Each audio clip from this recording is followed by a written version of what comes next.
আজকে আবার কয়েকটা প্রিপোজিশনাল ফ্রেজ তোমাদের শেখাবো, 4-5টা। ভালো করে খেয়াল করো, আমি সঙ্গে কিছু ট্রান্সলেশন করে দিচ্ছি। এইগুলো বিভিন্ন রকমভাবে চেঞ্জ করা যায়, খুব ভালো করে খেয়াল করো। একটার সঙ্গে আরেকটা প্রিপোজিশনাল ফ্রেজেরও অনেক সময় সম্পর্ক থাকে, কখন কোনটা কীভাবে ব্যবহার করা যায়, এগুলো খুব ভালো করে খেয়াল করো। খেয়াল করলে দেখবে আস্তে আস্তে সবটাই পরিষ্কার হয়ে যাচ্ছে। ধরো প্রথমে একটা ধরা যাক, অ্যাট দি টপ অফ। আমরা বললাম অ্যাট দি টপ অফ। এটা দুটোভাবে ব্যবহার করা যেতে পারে। একটা হচ্ছে সর্বোচ্চ মাত্রায় বলতে পারি, আরেকটা বলতে পারি একদম ওপরে। অ্যাট দি টপ অফ, সবার ওপরে বা একদম ওপরে, সবার ওপরে অথবা একদম ওপরে। আরেকটা বলতে পারি সর্বোচ্চ মাত্রায়, সর্বোচ্চ মাত্রায়। ধরো একটা উদাহরণ যদি দেখা যায়, আমরা বললাম আমরা অনেক সময় বেড়াতে যাই, একটা পাহাড়ে বেড়াতে গেছি, যে কোনো একটা পাহাড়ে বেড়াতে গেছি, পাহাড়ের ওপর একটা মন্দির দেখেছি। তাহলে আমরা বললাম, দেখো পাহাড়ের উপরে একটা মন্দির আছে। দেখো আমরা কিন্তু একই ধরনের ইংরেজি মাঝে মাঝেই চলে আসছে, এগুলো কিন্তু খেয়াল করে রেখো। কোথাও কিছু আছে বললে আমরা দেয়ার ইজ, দেয়ার আর, ছিল, দেয়ার ওয়ার, এরকমভাবে করি। এই অভ্যাসটা কিন্তু করে ফেলো। পাহাড়ের উপর একটা মন্দির আছে, এটা বলতে আমরা কি বোঝাতে চাই? যেরকম লেখা আছে এরকমভাবে করা যেতে পারে, অথবা আমরা এমনও বলতে পারি যে পাহাড়ের উপর একটা মন্দির দেখেছি, পাহাড়ের একদম মাথায় একটা মন্দির দেখেছি। তাহলে এই যে পাহাড়ের উপর একটা মন্দির আছে, এটা যদি এরকমভাবে করি তাহলে হবে আছে, এটা প্রেজেন্ট ইনডিফিনিট টেন্স, তাহলে হবে there is a temple at the top, উপরে, at the top of the hill. At the top of the hill. There is a temple at the top of the hill. দেখো hill বলতে ছোট পাহাড়, টিলা, এগুলো বোঝায়। আর পাহাড় আরেকটা আমরা যেটাকে বলি পাহাড়, পাহাড়ে বেড়াতে গেছি। মাউন্টেন হতে পারে, মাউন্টেন হচ্ছে বড় পাহাড়, পর্বত, ঠিক আছে? তাহলে there is a temple at the top of the hill। এইটাকে আমরা অন্যরকম বলতে পারি কি, আমরা ওপরে একটা পাহাড়ের ওপরে একটা মন্দির দেখেছি, পাহাড়ের উপরে একটা মন্দির দেখেছি। এছে থাকলে কি হয়? প্রেজেন্ট পারফেক্ট টেন্স হয়। তাহলে পাহাড়ের উপর একটা মন্দির দেখেছি, কে হতে পারে? আমি অথবা আমরা। তাহলে সাবজেক্ট আই অথবা উই হবে। সেখানে আমরা কি লিখবো? আই বা উই, আই অথবা we have scene a temple at the top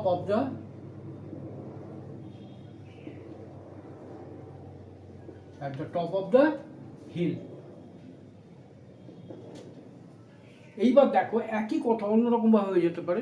গত মাসে আমরা অযোধ্যায় বেড়াতে গেছিলাম, অযোধ্যায় পাহাড়ের ওপরে একটা মন্দির দেখেছি।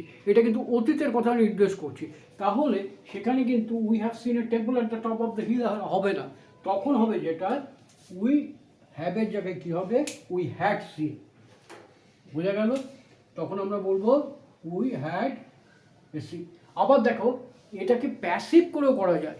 মন্দিরের ওপরে মন্দিরে একদম ওপরে একটা মন্দির দেখা গেছিল, দেখতে পেয়েছিলাম। তাহলে কি হবে? সেখানে আমরা কি করবো? প্যাসিভ করলে কি হয়? তাহলে এ temple was scene,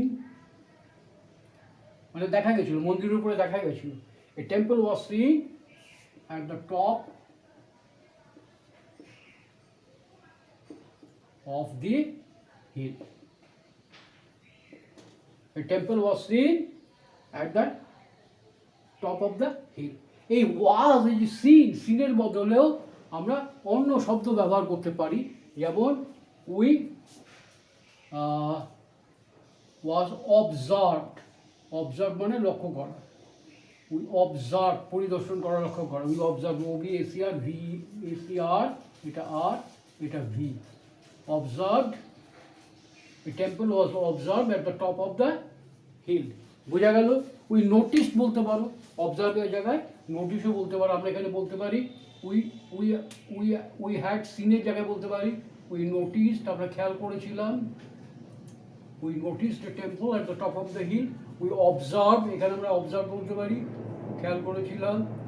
OBACR BED, we observe, সিনের বদলে, we observe the temple at the top of the hill. বোঝা গেল? এইবার দেখা যাক আরেকটা সেন্টেন্স দেখা যাক। ধরো বাচ্চাটা সবসময় তারস্বরে চিৎকার করে। তারস্বরে মানে কি? যত জোরে পারে তত জোরে কাঁদে, সর্বোচ্চ মাত্রা এইটা।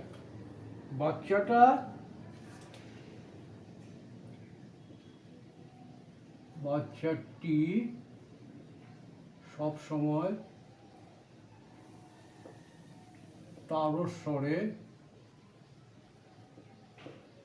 তারস্বরে চিৎকার করে।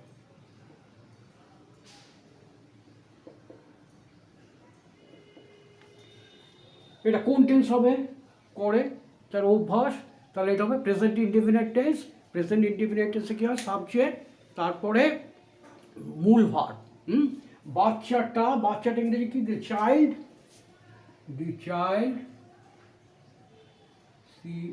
CHILD, দি চাইল্ড, অথবা দি কিড বলতে পারো, দি চাইল্ড। এইবার দেখো ভার্ব কোনটা? তারস্বরে চিৎকার করে। চিৎকার করাটা হচ্ছে ভার্ব। তাহলে চাইল্ড হচ্ছে third person singular number. The child cries, Cry বানানো হচ্ছে CRY। যখন ক্রাইজ হবে তখন কি হবে? CRIES হবে, ক্রাইজ। হ্যাঁ, ওয়াইটা আই হয়ে যাবে, তারপরে ES যোগ হবে। তাহলে দি চাইল্ড ক্রাইজ, তাহলে আমরা কি লিখবো? The child cries, CRIES, cries, সর্বোচ্চ মাত্রায়, at the top of her voice। হার কেন লিখলাম? একটা বাচ্চা, সে বাচ্চাটা ছেলে না মেয়ে আমরা জানি না, যদি না জানা থাকে সেক্ষেত্রে ফ্যামিলি ইউজ করা হয়। তাই এবার দেখো সবসময় ইংরেজিতে কি? সবসময় ইংরেজি হচ্ছে অলওয়েজ। এটা কোথায় বসে? মূল ভার্বের আগে বসে। তাহলে অ্যাডভার্ব অফ টাইম বা অ্যাডভার্ব অফ ফ্রিকোয়েন্সি, সেটা আমরা মনে রাখবো, সেটা সব সময় তোমার মূল ভার্বের আগে বসে। কখনো পেছনেও বসে, একদম শেষেও বসে, সেটা পরে তোমাদের বলে দেবো। তাহলে এখানে the child always cries at the top of her voice. এইবার দেখো আরেকটা সেন্টেন্স দেখা যাক।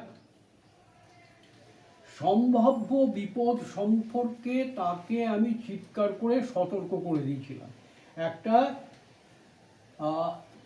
দীঘায় বেড়াতে গেছি, সে দীঘায় প্রচণ্ড জলোচ্ছ্বাস হচ্ছে, কেউ একজন সমুদ্রের ধারে কাছে গেছে, আমি এখান থেকে চিৎকার বলে, আরে যাস না ডুবে যাবি।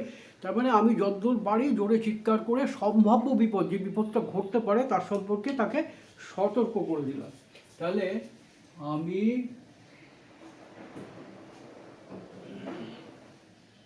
আমি চিৎকার করে সম্ভাব্য বিপদ সম্পর্কে তাকে সতর্ক করেছিলাম।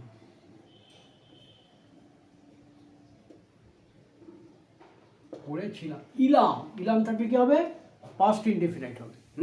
করেছি, যদি বলতাম করেছি তাহলে তো প্রেজেন্ট পারফেক্ট হতে পারে, কিন্তু অতীতের ঘটনা যদি বলি তাহলে পাস্ট পারফেক্ট হতে পারে। ঠিক আছে? তাহলে আমি চিৎকার করা ইংরেজি কি? শাউট। চিৎকার করা ইংরেজি শাউট, SHOUT, শাউট। এইবার দেখো চিৎকার করে, আমি যখন চিৎকার করবো, এখানে কিন্তু সর্বোচ্চ মাত্রায় কোথাও আমরা লিখিনি। তার মানে চিৎকার করে যদি বলি, তার মানে আমার যতটা গলায় জোর আছে আমি সেভাবেই চিৎকার করেছি। তাহলে আচ্ছা, আরেকটা জিনিস দেখো, সম্ভাব্য, সম্ভাব্য ইংরেজি হচ্ছে পসিবল, POSSIBL। হ্যাঁ, সম্ভাব্য বিপদ, পসিবল ডেঞ্জার, DANGR। সম্ভাব্য বিপদ, পসিবল ডেঞ্জার। তাহলে আমি চিৎকার করেছিলাম, আই শাউটেড, SHOUTED।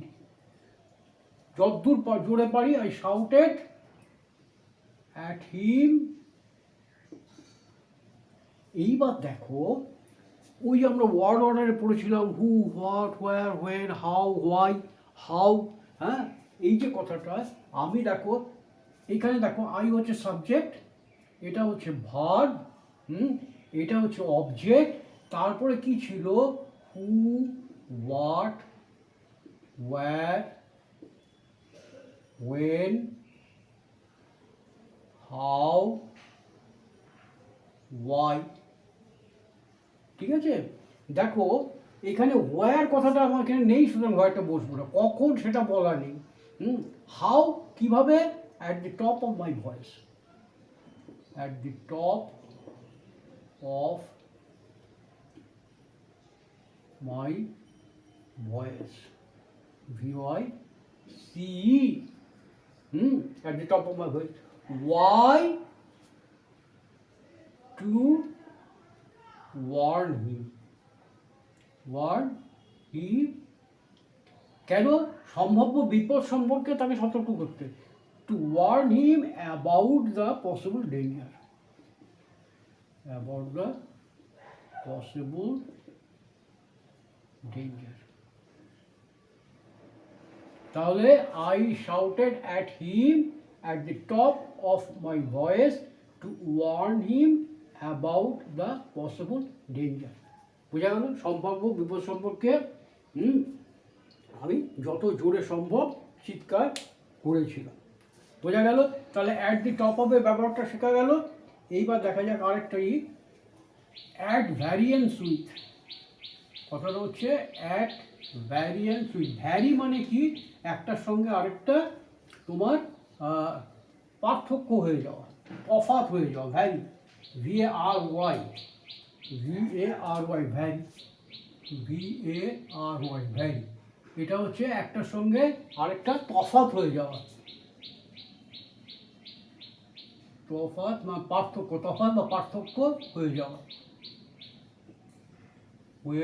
পার্থক্য থাকা, হয়ে যাওয়া। এই যে ভ্যারি, এটা হচ্ছে ভার। আর ভ্যারিয়েন্স, VARIANCE, ভ্যারিয়েন্স, ভ্যারিয়েন্স হচ্ছে পার্থক্য। নাও বোঝা গেল? তাহলে আমাদের প্রিপোজিশনাল ফ্রেজ হচ্ছে at variance with, at variance মানে কারোর সঙ্গে পার্থক্য হওয়া। ঠিক আছে, এইবার দেখো, অর্থাৎ সামঞ্জস্যহীন, এর মানেটা হচ্ছে সামঞ্জস্যহীন, একটার সঙ্গে সামঞ্জস্যহীন। ঠিক আছে, সামঞ্জস্যহীন।